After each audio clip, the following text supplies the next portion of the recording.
So we need to solve this guy for x, huh?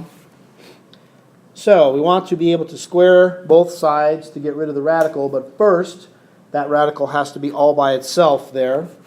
So that means adios to this guy, and that means we also have to put a minus 4 on the other side. So that gets rid of that.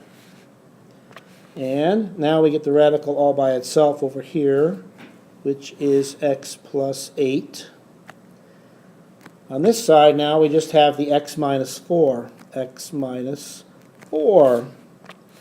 So now we can square the radical on the left side. The x plus 8 will hop out. All right, we can square that, but we also have to square this side too.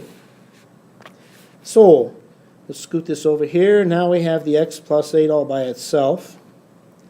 But now we have to have x minus 4 squared. That's the same as a minus b squared, right, from the thing that we have done so many times. And how does that work? We square this one in the front. We square that one in the back. Then in the middle is the 2ab term. So ab here is these two, so that's going to give us a 4x. And if we had, and then we double it, that gives us 8x. And if there's a minus here, we're going to use a minus down here. So that means the first one is the x squared. The last one is the 16. Multiply them together, you get 4x. Double that, you get 8x with a minus. Minus 8x. Okay. So we want to make this be equal to 0 so that we can factor it out. So to get 0 on this side over here, we need to give these the opposite. We'll give them a minus x and a minus 8. That means we also minus x, and minus 8. Fine. So then these guys cancel. That gives us the 0. Okay, then we have x squared over here. Then we have minus 8x minus another x, a 1x. So I guess that gives us minus 9x altogether. And then we have plus 16 minus 8 is plus 8. Plus 8. Okay. So now we think about what times what gives us 8, what plus what gives us 9. Also, if we're going to multiply and get a positive, but add and get a negative, that means both of them have to be negatives, right? Both our terms. So that when they multiply, we get a positive. When they add, we get a negative.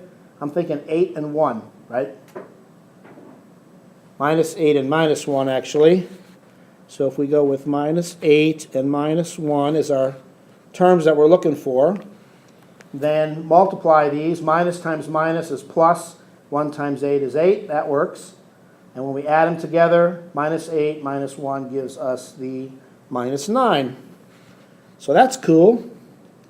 So when we get our two magic numbers like that, we just plug them in here, minus 8 and minus 1. And then our actual answers, because we have to make these equal to 0, this has to be a 0 or that has to be a 0. To make this a 0, if I have a negative 8, this guy better be a positive 8, right? And if this guy is going to be a 0, if this is a negative 1, probably this guy is going to be a positive 1.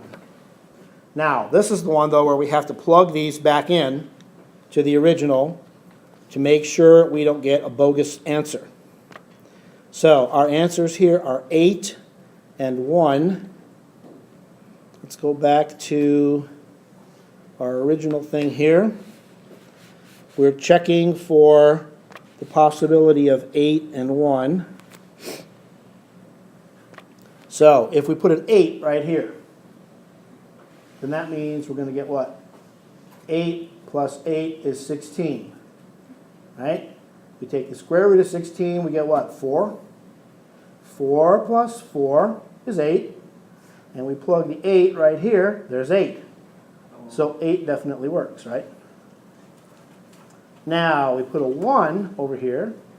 8 plus 1 is 9. Right? Square root of 9 is 3. 3 plus 4 is 7. Does that equal 1 though? Because that means the 1 has to get over here also. 7 equals 1. Nope, not so much. So it looks like 1 isn't going to work for us. So that's the one where we just say no. And it looks like 8 is our only answer here.